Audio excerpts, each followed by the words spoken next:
BRS party రజతోత్సవ సభపై Goshamahal MLA Raja Singh fire అయ్యారు. కేసీఆర్ అంటేనే అబద్ధమని మండిపడ్డారు. కేంద్ర ప్రభుత్వంపై అవాస్తవాలు ప్రచారం చేస్తున్నారని ఈ సందర్భంగా ఆయన ధ్వజమెత్తారు.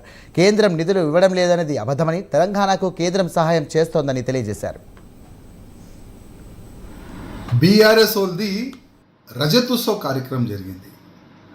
ఆ రజత్ ఉత్సవ్ కార్యక్రమంలో ఓడిపోయిన ఎక్స్ ముఖ్యమంత్రి కేసీఆర్ గారు చాలా పెద్ద పెద్ద మాటలు మాట్లాడిండు.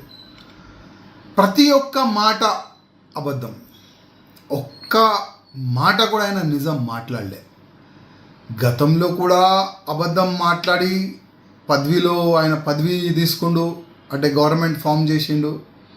ఇప్పుడు మళ్ళా ప్రజలకి మోసం చేసి మళ్ళా గవర్నమెంట్ ఫామ్ చేస్తాం నెక్స్ట్ అని ఆ విధంగా ఆయన డప్పు కొట్టిండు.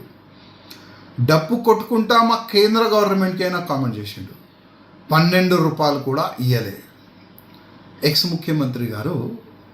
అప్పుడు ప్రధానమంత్రి గారు మన తెలంగాణకి వచ్చే సమయంలో మీరు మర్చిపోయినారు అనుకుంటా. ప్రధానమంత్రి మీరే మాకు దేవుడు, మీరే గొప్ప ప్రధానమంత్రి అని చాలా పెద్ద పెద్ద మాటలు మీరు ఆ సమయంలో మాట్లాడినారు కదా. అప్పుడు ఎందుకు ప్రధానమంత్రి గారికి అడగలేదు, మాకు మీరు నిధులు ఇస్తలేదు,